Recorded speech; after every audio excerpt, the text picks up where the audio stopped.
रक्षा मंत्री राजनाथ सिंह इस वक्त खास बातचीत कर रहे हैं और इस खास बातचीत में कई मुद्दों को लेकर उनसे सवाल पूछे जा रहे हैं। आपको सुनवाते हैं कि चाइना का मुकाबला हम बिल्कुल नहीं कर सकते, ना हमारे पास फाइनेंशियल कैपेबिलिटीज है, ना हमारे पास डिफेंस की कैपेसिटी है। हम तुलना भी नहीं कर सकते, लड़ाई करने की बात अलग है। अब ऐसे एक्सपर्ट्स के अपने अपने विचार हो सकते हैं, अपनी अपनी ओपिनियन उनकी हो सकती है, लेकिन इतनी बात मैं दावे के साथ कह सकता हूं कि हमारे भारत के सेना के जवानों ने जिस संयम, शौर्य और पराक्रम का परिचय दिया है, उससे हम भारतवासियों को अपनी सेना के ऊपर नाज है, फक्र है, यह मैं दावे के साथ कह सकता हूं। जी, पर ये सेना के बारे में नहीं है। ये कहना है कि मतलब उनका कहना है कि ये सेना की गलती नहीं है, ये हमारी लॉन्ग टर्म पॉलिसीज जो रही हैं, हमने कभी डिफेंस को एक ऑप्टिमम लेवल पे हम कभी नहीं ला पाए सालों साल, क्योंकि हमारे में हम एक मिलिट्री पावर नहीं रहे हैं, हम एक सॉफ्ट पावर रहे हैं, हम एक डेमोक्रेसी हैं, एक डेवलपिंग पावर है, नॉन एक्सपेंशनिस्ट है। इसकी वजह से नेशनल सिक्योरिटी, डिफेंस, ये सब सेकंड प्रायोरिटी लिस्ट पे आ जाता था। देखिए, आज़ादी हासिल होने के बाद जितनी भी सरकारें रही हैं, चाहे किसी भी राजनीतिक पार्टी की सरकार रही हो, सिक्योरिटी को सवाल को लेकर मैं किसी के ऊपर कोई सवालिया निशान नहीं लगाना चाहता। हाँ, इतनी बात मैं दावे के साथ कह सकता हूं कि जब से प्रधानमंत्री श्री नरेंद्र मोदी जी के नेतृत्व में हमारी सरकार बनी है, सुरक्षा हमारी प्राथमिकताओं में नंबर 1 पर रहा है और हम जितनी अधिक ताकत और सुविधा अपनी जो है डिफेंस फोर्सेस को मुहैया करा सकते हैं, वो हम कराने की अपनी तरफ से कोशिश कर रहे हैं। तो क्या ये सही है कि सिक्योरिटी फोर्सेस को एक ब्लैंक चेक दिया गया है, एक ओके दिया गया है कि आपको जो कदम उठाना पड़े सिक्योरिटी के लिए आप उठा सकते हैं? नहीं, हमें अपने सेना के ऊपर पूरा विश्वास है जी। कि जहाँ संयम की आवश्यकता होती है वह संयम का परिचय देते हैं, जहाँ शौर्य की आवश्यकता होती है शौर्य और पराक्रम का भी परिचय देते हैं। इनके ऊपर पूरा हम सबको विश्वास है, इसलिए किसी का हाथ बांधने का प्रश्न ही नहीं खड़ा होता। और ये जो कुछ भी बातें मैं बोल रहा हूँ, ये मत समझिएगा कि केवल पब्लिक कंजम्पशन के लिए बोल रहा हूँ। जो कुछ भी बातें बोल रहा हूँ एकदम बिल्कुल दिल की गहराइयों से बोल रहा हूँ। आप गए थे वहां पर? आप लद्दाख गए? लद्दाख में गया था और वहां मैंने अपने सेना के जवानों से भी मैंने बातचीत की। आपको उस वक्त कैसा लगा जब आप जानते थे कि वहां पर हमारे सैनिक जो हैं वो they were taken aback, they were taken by surprise, और जो गलवान में हुआ उससे दुख हुआ ज़रूर, लेकिन उस वक्त जवानों का जो हौसला है वो बढ़ाने की जिम्मेदारी आपकी थी? हौसला हमारे जवानों की बढ़ाने की जिम्मेदारी नहीं थी। जब मैं गया था हमारे जवानों का हौसला बुलंद था, और वही मैं कहता हूँ कुछ कूटनीतिक कारण होते हैं और सिक्योरिटी से रिलेटेड सवालों का एकदम बिल्कुल खुलकर जवाब देना, खुलकर बोलना, या कभी कभी कुछ अपनी मजबूरी भी होती है, कुछ अपनी सीमाएं भी होती हैं। लेकिन मैं इतना कहना चाहता हूं कि हमारे सेना के जवानों का हौसला बुलंद था और आज भी है, क्योंकि मैं दावे के साथ कह सकता हूं कि जिस शौर्य और पराक्रम का परिचय इस बार हमारी सेना ने दिया है, वो संयम का भी, उसकी जितनी भी तारीफ की जाए वो कम है। अभी चाइना जो है प्री अप्रैल 2020 पोजीशन से पीछे हटने को तैयार नहीं है, कोई इंडिकेशन भी नहीं है कि वो हटेंगे। तो ऐसे में सर्दियों के वक्त क्या आप समझते हैं कि गलवान जैसा इंसिडेंट फिर से हो सकता है? देखिए, मैं इतना ही देशवासियों को कहना चाहता हूं कि हमारे देश की सेना देशवासियों का मस्तक नहीं झुकने देगी। क्या क्या हुआ है मैं खुलकर नहीं बोल सकता हूं, क्योंकि दोनों देशों के बीच बातचीत का दौर चल रहा है, लेकिन भारतवासियों का मस्तक झुका नहीं है, यह बात मैं दावे के साथ कह सकता हूं। सर, आपने अभी हाल ही में नॉर्दर्न फ्रंटियर की बात और जो कुछ भी मैं कह रहा हूं, ये हमारी बात को मैं समझता हूं सीमा पर बैठा हुआ सेना का जवान भी सुनेगा तो कम से कम यह फक्र के साथ कह सकेगा कि हमारा जो रक्षा मंत्री कह रहा है वह सच बोल रहा है। जी, ईस्टर्न सेक्टर में सिक्किम और अरुणाचल, यहाँ पर भी ट्रांसग्रेशंस के थ्रेट्स हो सकते हैं। इंटरनेशनल एक्सपर्ट सैटेलाइट्स के ज़रिए डेटा एनालिसिस करके वो देख चुके हैं कि वहाँ पर एयर स्ट्रिप्स बन रहे हैं चाइना के, वहाँ पर रोड डिप्लॉयमेंट है, वहाँ पर फोर्सेस जा रही हैं।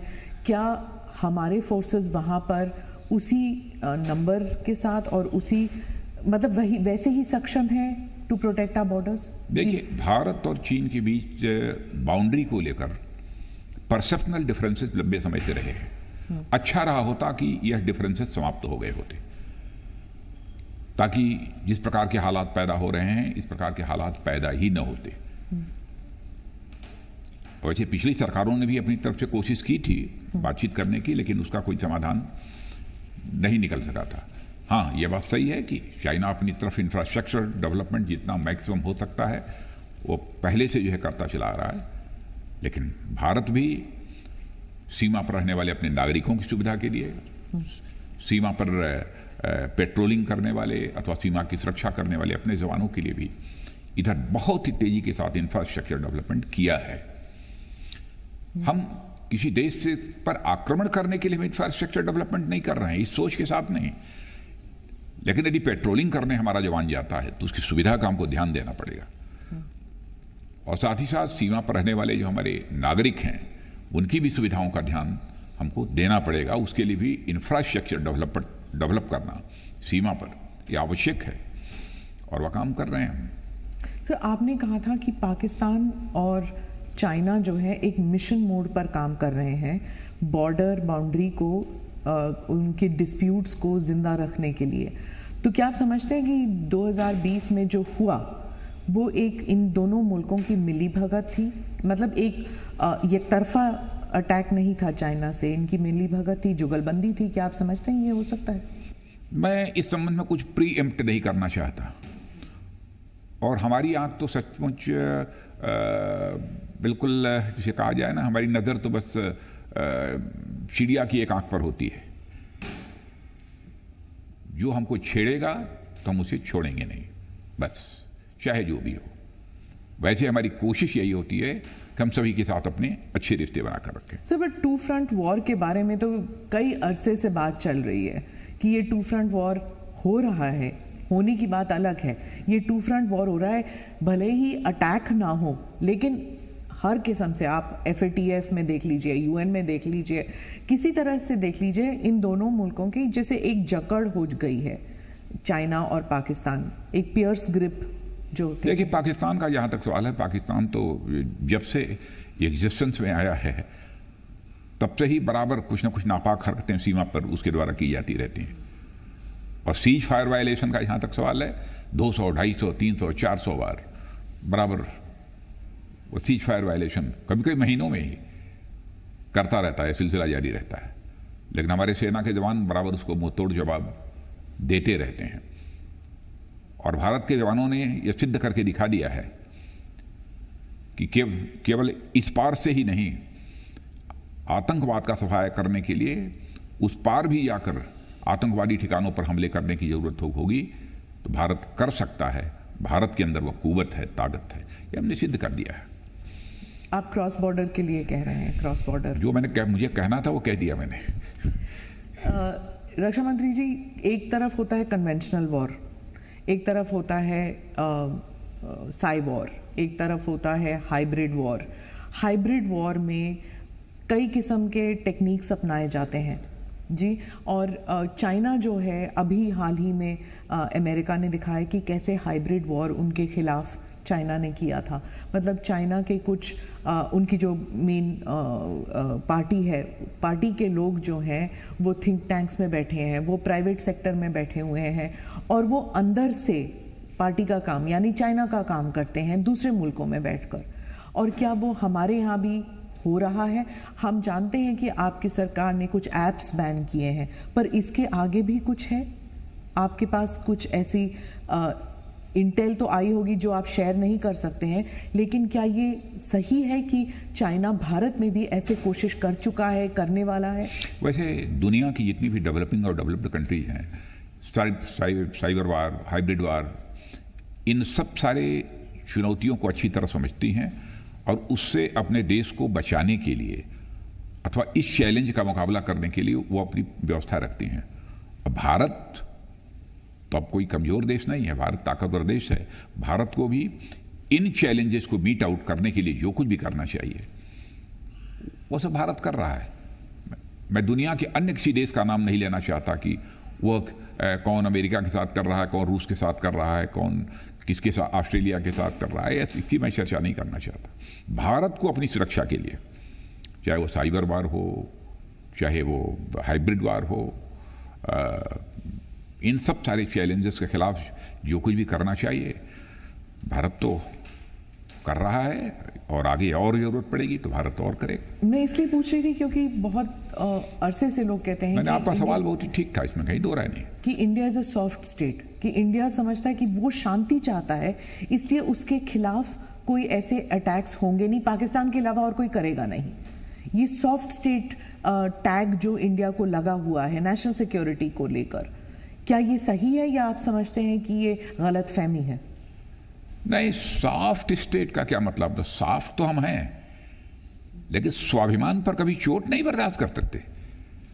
सॉफ्ट होने का मतलब ये नहीं होता है कि कोई हमारे ऊपर चोट करे, हमारे स्वाभिमान पर चोट पहुंचाने की कोशिश करे और हम चुप्पी साध कर और हाथ बांध कर बैठे रहें। ऐसा भारत नहीं रहा है। भारत किसी भी सूरत में अपने स्वाभिमान के साथ समझौता नहीं कर सकता है, और मैं पूरे विश्वास के साथ, दृढ़ता के साथ यह बात मैं कहना चाहता हूं, चाहे उसके लिए कितनी भी बड़ी कीमत हमें क्यों नहीं चुकानी पड़े। सर, क्योंकि इस किस्म के वॉर में जो दुश्मन है वो वर्दी पहन के नहीं आता, इसलिए मालूम है, इसलिए उसकी पहचान करना मुश्किल है। और पहचान करना मुश्किल है, नामुमकिन नहीं है, मुश्किल है, लेकिन क्या हम में क्षमता है उसे पहचानने की और ये जानने की और समझने की कि हमारे खिलाफ ऐसे वॉरफेयर शुरू हो चुका है? मुझे लगता है बहुत पुराने भारत की आप बात कर रहे हैं जी। अब इस समय इन सब सारे चैलेंजेस का भी मुकाबला करने की तैयारी भारत की है,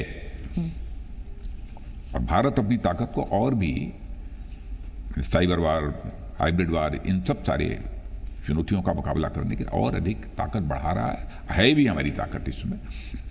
ऐसा नहीं मानना चाहिए कि हम इस मामले में बहुत पीछे हैं।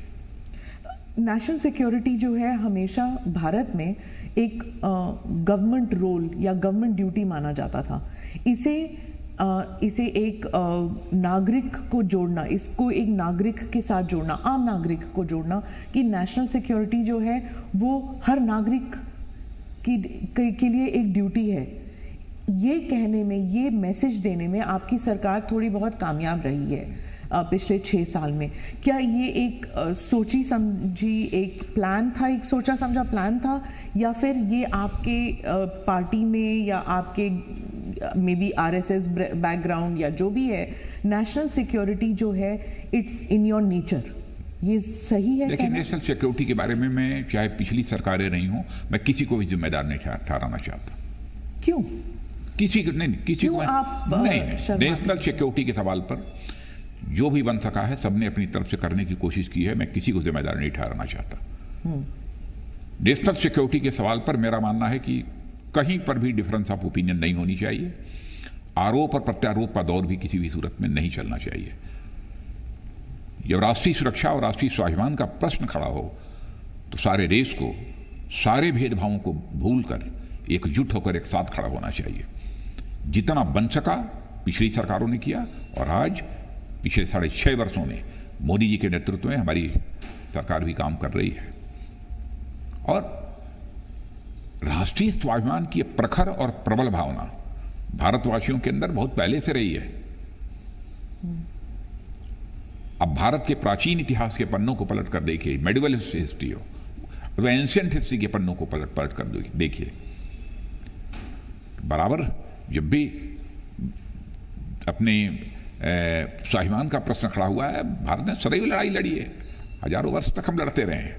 जहां आप कहते हैं कि देयर शुड बी यूनानिमिटी, हाँ, सभी पॉलिटिकल पार्टीज, लेकिन राहुल गांधी कांग्रेस पार्टी कह रही थी कि 2019 में चाइना ने देखा कि बीजेपी जो है या भारत अंदरूनी मसलों को लेकर इतनी उलझन में पड़ गई थी, चाहे सीए हो, आर्टिकल 370 हो, ट्रिपल तलाक का हो, India was in a state of bubble, और उसमें उन्होंने, चाइना ने एक विंडो देखा और हमला कर दिया।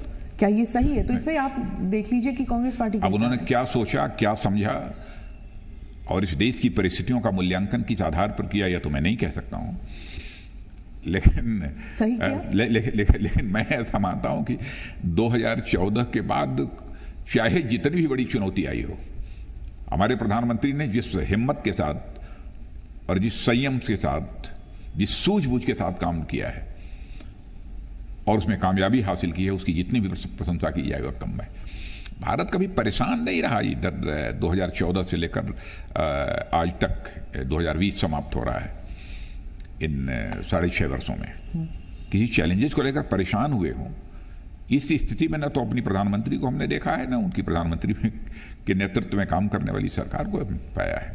कभी हम लोगों ने किसी चुनौती को लेकर एकदम बिल्कुल संयम नहीं खोया है जी। मैं किसान आंदोलन पे आती हूँ अब। आप you have been agriculture minister, इसलिए आप जानते हैं इस इशू को, आपने बहुत करीब से देखा है जो एग्रीकल्चर पॉलिसी है इस मुल्क की। आपके टेन्योर के दौरान आपने आई थिंक किसान चैनल शुरू किया था, किसान बहुत प्राइसिंग के ऊपर भी आपने रेट ऑफ इंटरेस्ट भी उस समय इंटरेस्ट बिहारी वाजपेयी जी से अनुरोध किया था।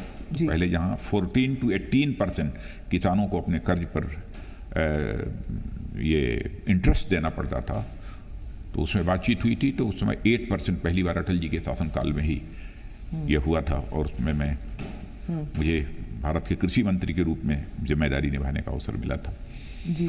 अब किसान जो हैं वो दिल्ली के बॉर्डर पर हैं, उनकी डिमांड्स कई सारे हैं। पहली डिमांड तो ये है कि आप ये कानून हटा दें, उन्हें काले कानून कहते हैं, वो हटा दें। इतने सारे हजारों किसान वहाँ पर हैं। आपकी सरकार ने कई टॉक्स किए, कई राउंड ऑफ टॉक्स किए, उन्हें न्योता दिया, बातचीत हो रही है, कई पॉलिसी डिसीजंस हुए हैं, कई ट्वीट्स जा चुके हैं, स्पीचेस हो चुके हैं, लेकिन आपकी पार्टी से कोई भी बॉर्डर पर नहीं गया हमदर्दी जताने के लिए। ऐसे क्यों लगता है कि आपकी पार्टी के लोग इनसेंसिटिव हैं? देखिए, हमारी पार्टी के किसान को लेकर इनसेंसिटिव होने का तो सवाल खड़ा ही नहीं होता। हमारे किसान धरना दे रहे हैं, प्रदर्शन दे रहे हैं, सचमुच केवल किसान होने के नाते मुझे ही पीड़ा नहीं है। मैंने देखा है हमारे प्रधानमंत्री जी को भी इसकी गहरी पीड़ा है। लेकिन प्रश्न ये खड़ा होता है कि जो तीनों यह बिल भारत की संसद द्वारा पास हुए हैं, कृषि संबंधित जो तीनों कानून बने हैं, वह किसानों के हित को, उनके हितों को ध्यान में रखकर बनाए गए। और बराबर जब से मोदी जी ने प्रधानमंत्री के रूप में जिम्मेदारी संभाली है, क्योंकि मैं कैबिनेट का एक सीनियर मोस्ट मेंबर होने के नाते मैं कह रहा हूं कि उनके साथ बराबर हर मुद्दों पर बातचीत करने का मुझे अवसर भी मिला है। मैंने देखा है कि किसानों को लेकर बराबर उन्होंने अपनी चिंता व्यक्त की है, और प्रारंभ से ही। और 2014 के पहले जब हम लोग कैंपेन के लिए जाते थे, चुनावी कैंपेन के लिए, उस समय भी कि देश के किसानों की हालत जब तक नहीं बदलेगी तब तक देश की हालत नहीं बदल सकती है। भारत को यदि धनवान भारत बनाना है तो भारत के किसानों को भी धनवान हमको बनाना होगा, यानी उनकी आमदनी को हमको बढ़ाना होगा। यह हमारे प्रधानमंत्री की सोच रही है, और प्रारंभ से उनके द्वारा यह कोशिश की जा रही है। अब इसे मिनिमम सपोर्ट प्राइस का जहां तक सवाल है, आप पिछली सरकारों ने भी मिनिमम सपोर्ट प्राइस हर वर्ष बढ़ाई है, कभी नहीं बढ़ाई है। लेकिन आप देखिए उस रेशियो में हमारे प्रधानमंत्री ने कितनी बढ़ाई है। मिनिमम सपोर्ट प्राइस पर जितनी परचेज पहले होती थी और अब कितनी हो रही है, कितने सारे आइटम्स की हो रही है, आंकड़े उठाकर देखिए तो पूरी तरह से बात साफ हो जाएगी। पर एमएसपी को लेकर आप स्टेटमेंट, आप उसमें पॉलिसी में लाते क्यों नहीं है?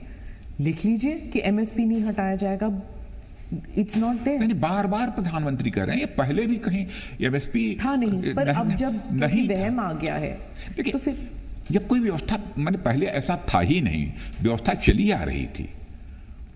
और आज भी प्रधानमंत्री कह रहे हैं, हम सब सारे लोग बोल रहे हैं, तो हम अपने ऐसे वचन से मुकर कैसे जाएंगे?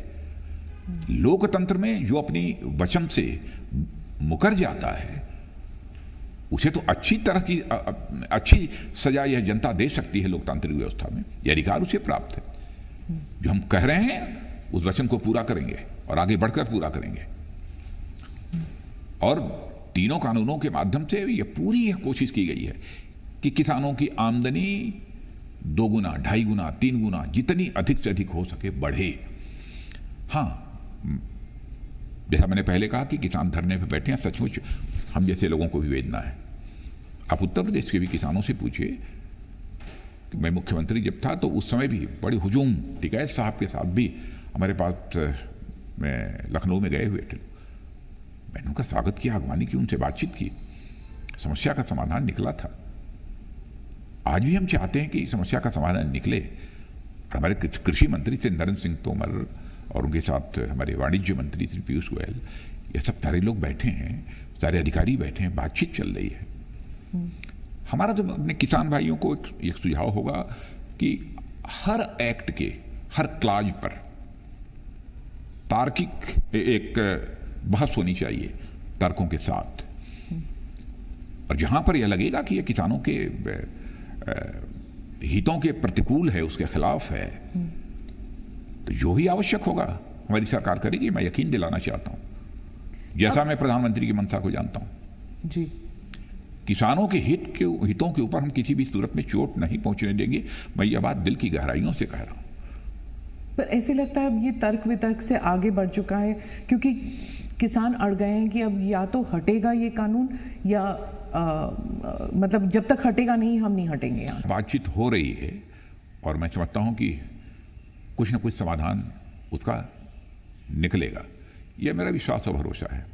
और मैं हाथ जोड़कर अपने किसान भाइयों से विनम्र अनुरोध करना चाहता हूं कि इस बिल को मैंने भी स्वयं देखा है, कृषि मंत्री भी रह चुका हूं और कृषि जगत की बहुत सारी समस्याओं से मैं अच्छी तरह वाकिफ भी हूं।